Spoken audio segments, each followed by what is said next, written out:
Good morning, ladies and gentlemen. My name is Bashir Fancy. I am the one of the founders and president at BIZTEK Professional Association of Canada, or BTPAC in short. We are part of ICCP, which has been around for a very long time and is headquartered out of Chicago. So three of the four founders are also on the board at ICCP.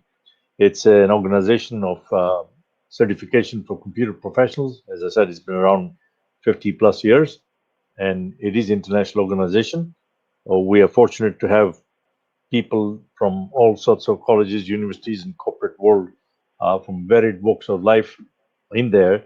And I will give you a link to the video we put together about how we have launched here and how you can participate and benefit from all this.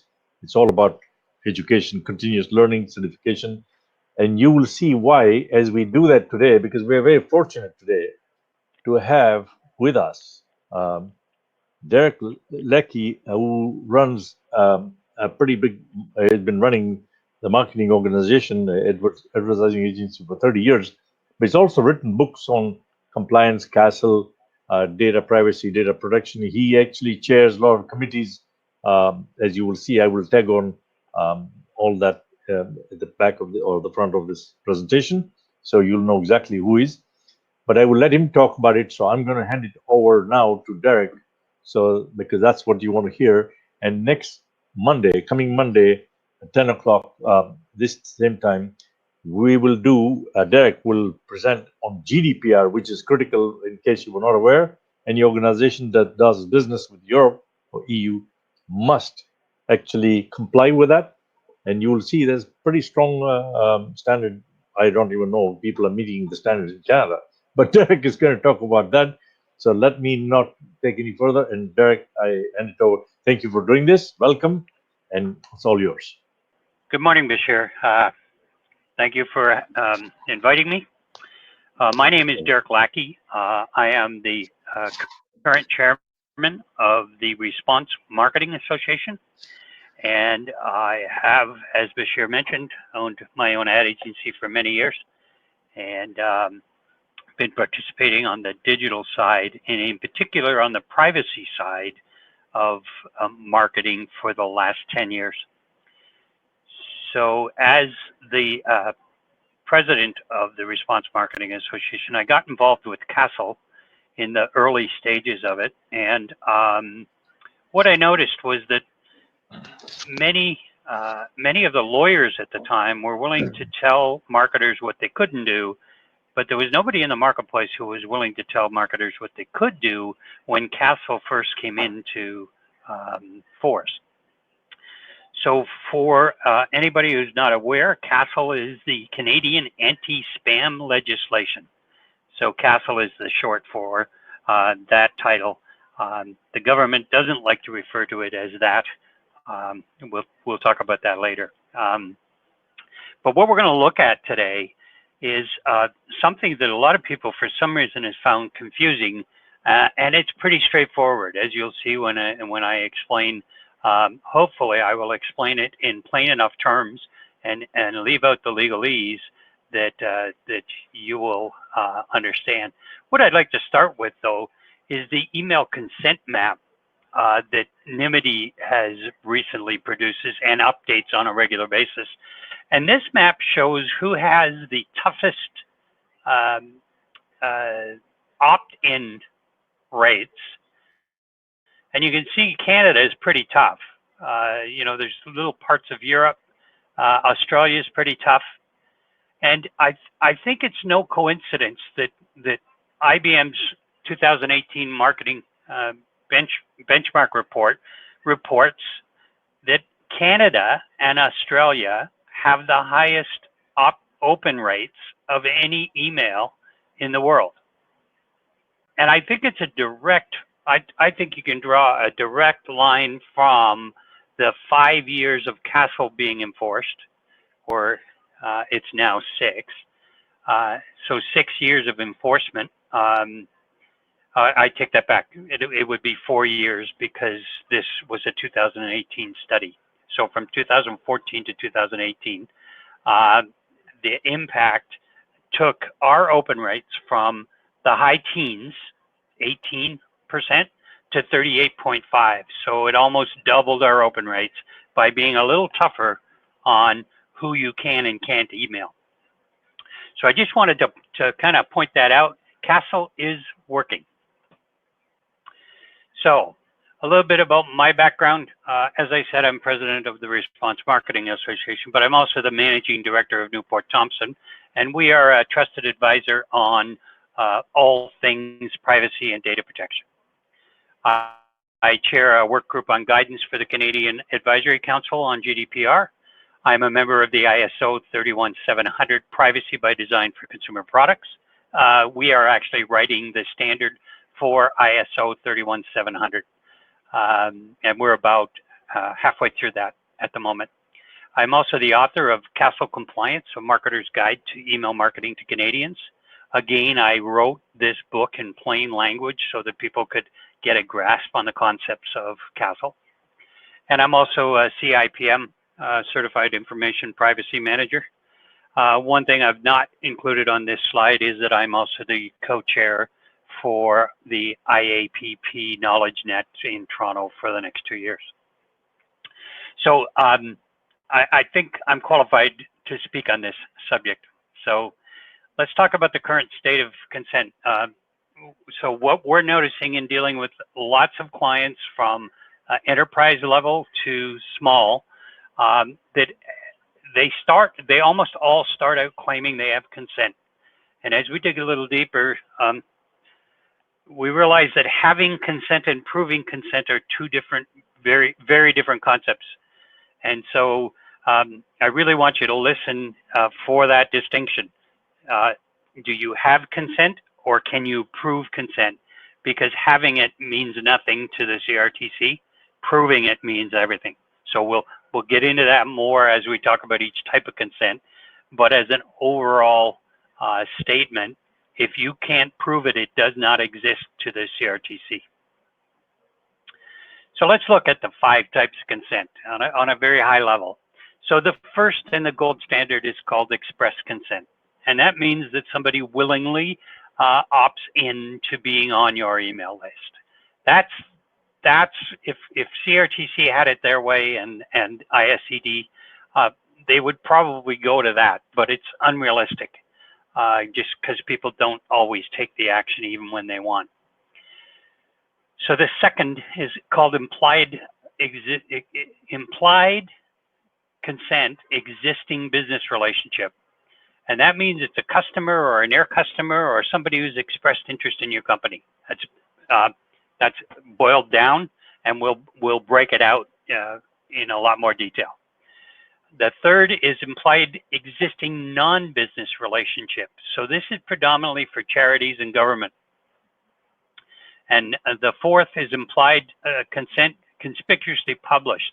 This was put in at the last minute by a bunch of us who lobbied very hard at the just before CASL went into force in 2014. We basically convinced Minister Baines that this would effectively kill business-to-business marketing. And so they allowed this conspicuously published rule. We call it the B2B rule. And again, I'll explain it in more detail. And then the fifth is personal relationship, which none of us in business should ever be relying on. So we will touch on it, but it's really a non-factor. So let's look at Express first. So this is a very good summary slide that CRTC put out in the very early days of enforcement. And again, I will go through all of these points, but they distinguish the difference between implied consent and express consent. And they do it in several ways. They describe it overall, but they also put time limits.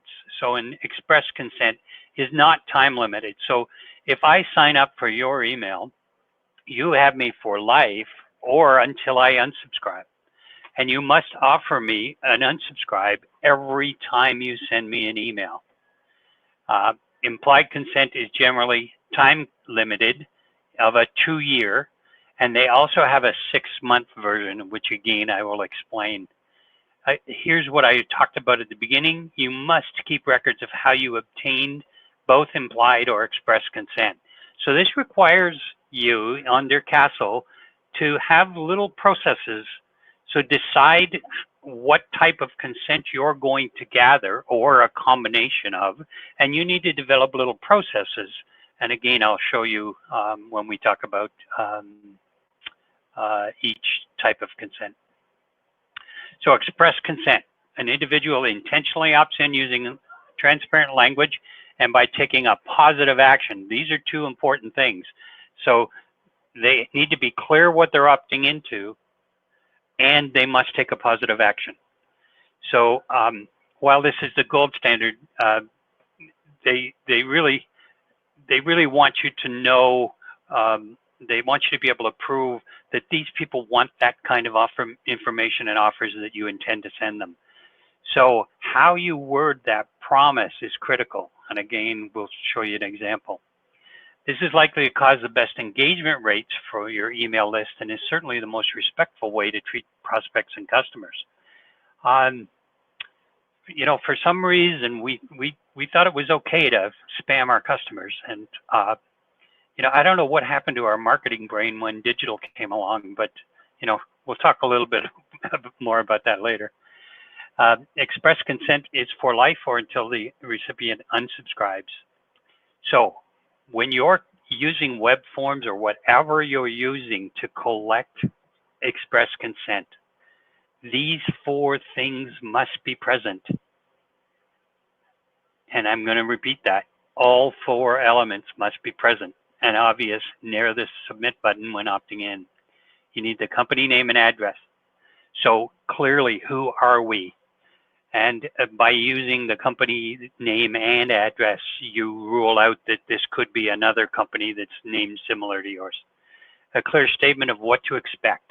This statement serves as a purpose limitations, so consider carefully what consent you're asking for. A contact name with 2 ways to reach them. This can be a link, and people have to be able to easily reach this contact for at least a 6-month period after you send the email. So we coach our clients that this should be a role rather than a person. So this should be marketing at, or privacy at, or, you know, whatever term you would, you know, sales at, whatever term you want to use as the in the email footer, or on your solicitation forms. And then you must also state that you can unsubscribe at any time. So you we'll talk about in another session, when we talk about what you need to include in all your emails, we'll talk about working unsubscribe. But for now, when you're collecting it, you need to inform them that they can unsubscribe at any time. Here's what one looks like. This is one from our own website. And of course, we would be compliant ourselves. So yes, please send me information on data, privacy, and email compliance in Canada, Europe, and USA from Newport Thompson, our mailing address. And I can reach your Chief Privacy Officer at, and there's 2 ways to reach us, and I know I can unsubscribe at any time. So that includes all the 4 elements. That is a legal paragraph. It needs to be near the fields or the submit button.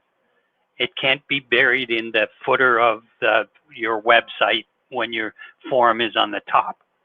So you can't force the individual to scroll to find this information. It needs to be right with the form where you're collecting express consent. Do's and don'ts. No scrolling, as I just mentioned. No small legal type. Don't bury it. Make sure it's prominent and clear, and you can't miss it when you're signing up. And then include all 4 elements. We've seen instances where the client has done 2 of 4, and the CRTC has not acknowledged it as express consent, because your version of express consent is not always the same as CRTC's. So you may as well do it to CRTC's level, because they're the ones who can write you a fine. So here's some do nots when collecting express consent. Don't assume consent when they sign up for a webinar or download a white paper. Don't use a pre-checked checkbox. CRTC calls it toggling. You're changing context. So a negative option is not considered a legal express consent. Do not add a person without documenting and filing the proof, whether that's a computer log off the back end of that form they filled out. You must be able to understand how that person got on your list and where does your proof lie. And again, I'll show you some examples in specific examples of a process to use on some of the implied consents. Do not confuse a person's lack of unsubscribe as consent. We see this a lot. So a client says, well, we've been emailing them for 10 years and they haven't unsubscribed, so we have consent. No, you don't. No, you don't. You had a 3-year period to transform your old list from 2014 to 2017.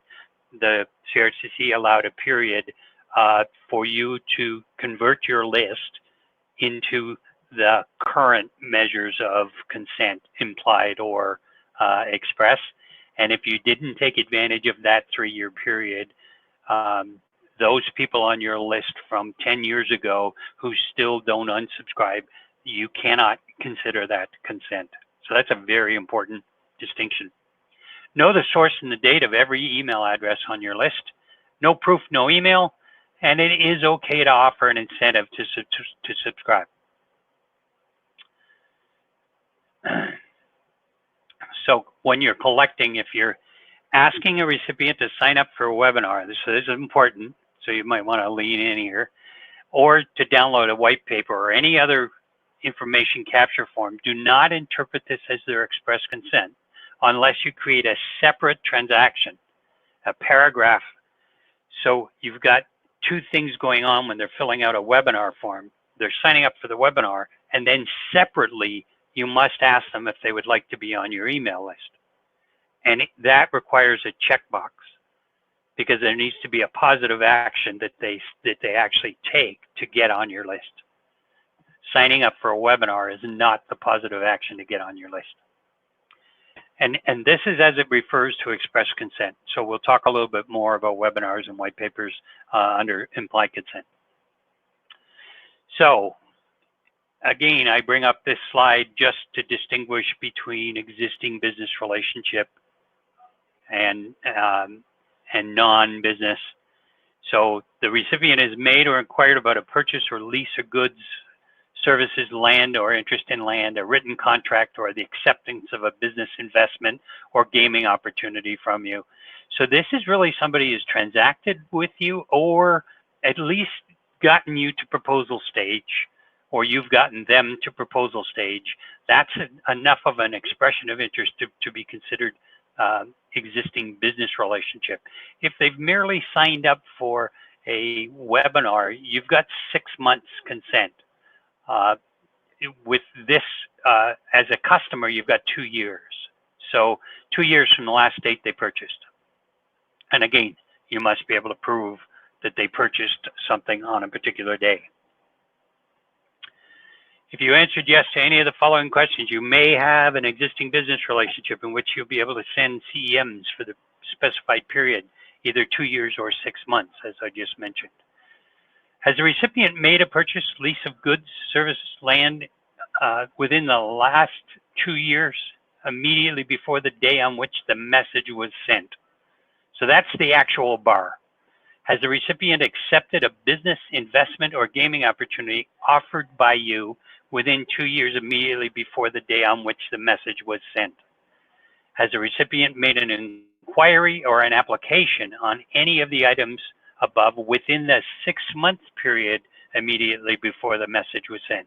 So if somebody signs up for a webinar or a white paper, you can email them for 6 months, but if you have not been able to convert them to either be a customer or give you express consent during that 6 months, you must take them off your list. Has the recipient entered into a written contract which is still in existence or expired within 2 years immediately before the day on which the message was sent?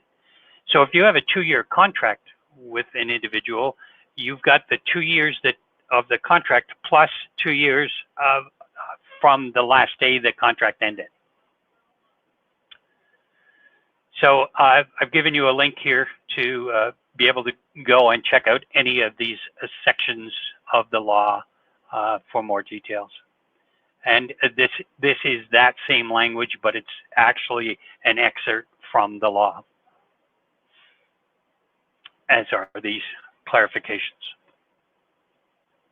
So implied consent, existing relationship, we distinguish it with our clients as a light touch, a request for information, a demo, a webinar sign up, a request for quote. It allows a sender 6-month implied relationship, and during that period, we recommend you try to use strategies to move this recipient to express consent, or at the very least, to become a customer and be able to have a 2-year relationship with them.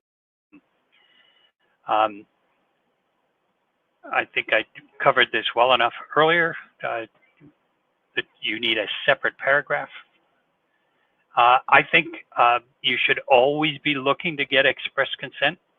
So if you're going to have somebody sign up for a webinar, why wouldn't you add another option to the sign up with a checkbox saying, would you like to be on our email list?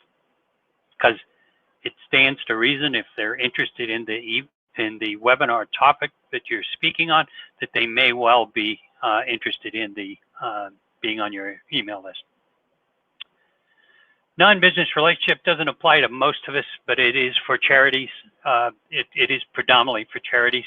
Political organizations and government who are not doing commercial business, government entities that are not doing commercial business are exempt. So, but a non-business relationship is a registered charity, a not-for-profit, a club, association, or a voluntary organization. It's better defined in the CASL governor and council regulations. So if you fall into that category, I would suggest that you read both Section 10 of the law and the governor's governor and council regulations, where they just clarify the definition of a membership club and a voluntary organization. Again, there's a lot of confusion around this, so it's simply if somebody's made a donation or a gift within 2 years, or if they've volunteered within 2 years, you can email them. Anything outside that is probably old information, and you should requalify them. So let's talk about the most controversial part of CASL, and that's conspicuously published. So you can rely on publicly displayed or conspicuous publication when there's somebody publicly displays their address, their email address, but there are some conditions. They have to. So somebody who publicly displays their email address and includes a restriction that this does not mean you can add me to your email list, then that negates your ability to do it.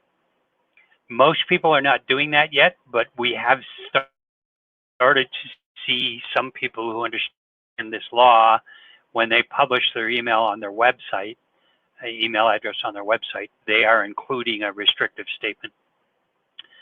And the other factor is that the content of your CEM, the message you're going to send them, is relevant to the recipient's business role, functions, or duties in a business or official capacity.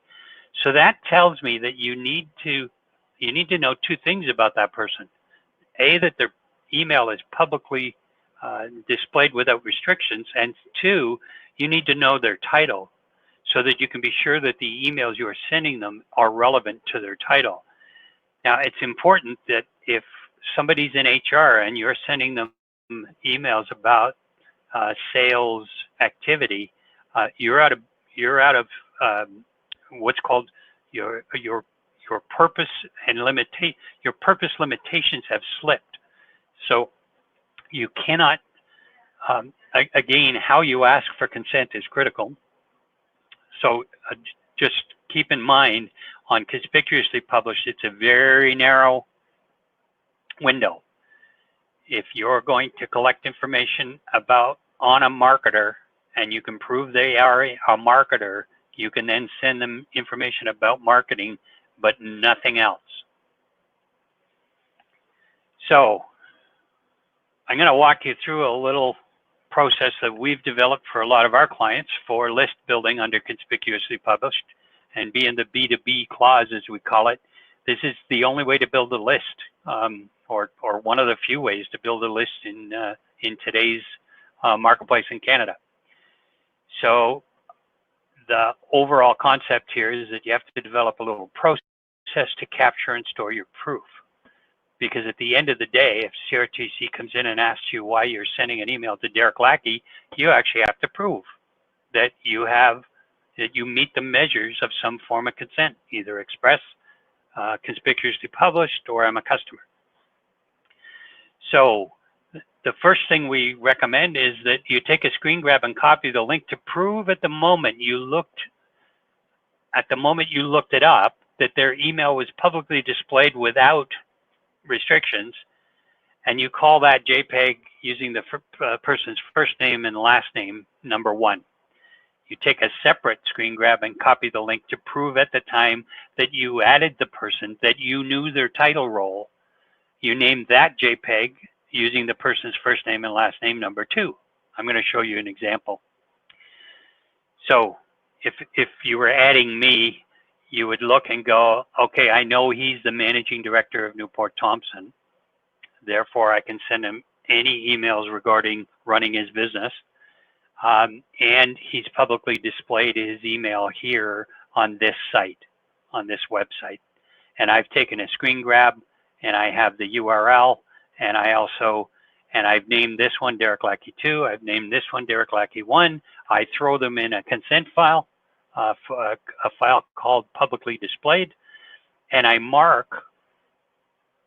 So put them in a file for easy recovery, and I mark in the CRM for Derek Lackey that I know where to find my proof. And when I go into that file, I just do a search for Derek Lackey, and Derek Lackey 1 and Derek Lackey 2 would come right to the top.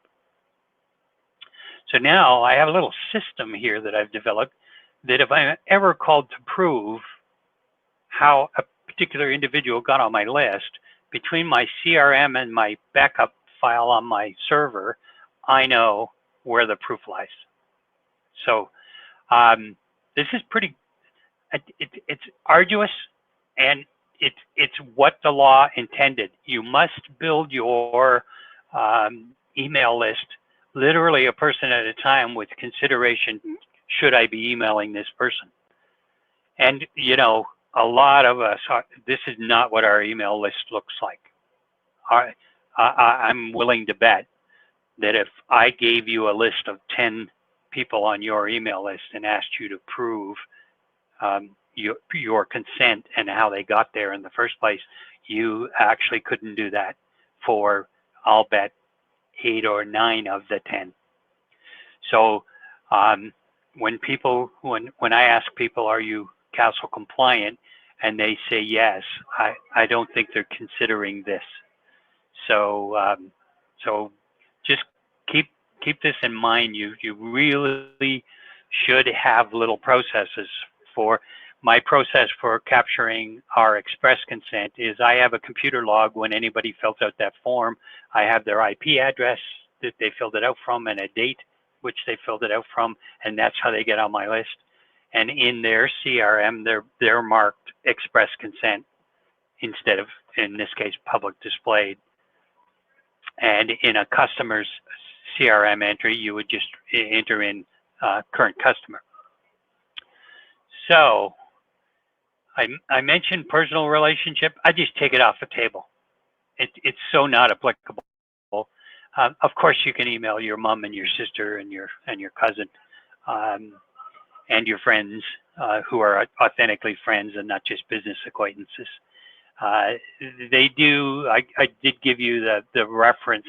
The proof is kind of silly. I have to be able to prove that I have an ongoing relationship with my brother in order to qualify. It's kind of silly, and nobody's going to be charged under the personal exemption. But it's not something on a business level sending commercial electronic messages that I would even. It's not even a go-to. So if I can emphasize any one thing in this conversation, it truly is prove it. Um, and just having it is not good enough. You must be able to prove it, and you must be able to call up your proof when requested. Um,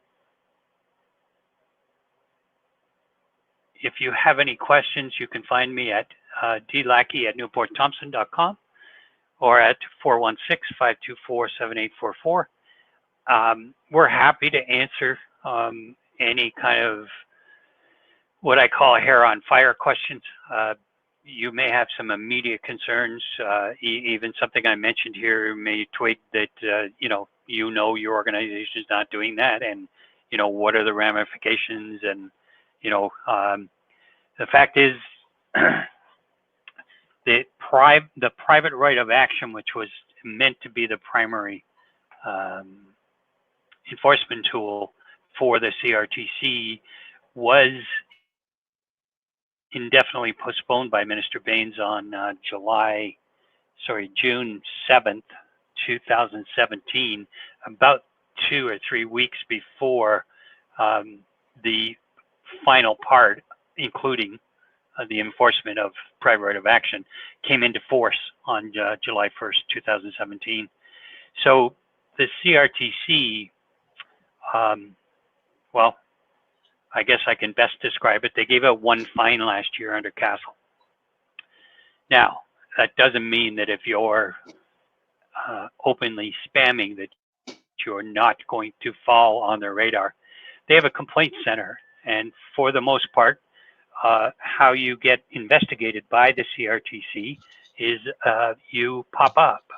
You have enough people complaining about your emails in the spam center that you pop up as a tall poppy, and that opens an investigation. From there, they would probably come to you with an order to produce an awful lot of information about your email practices and your email lists. And they would start digging into, your ability to prove consent.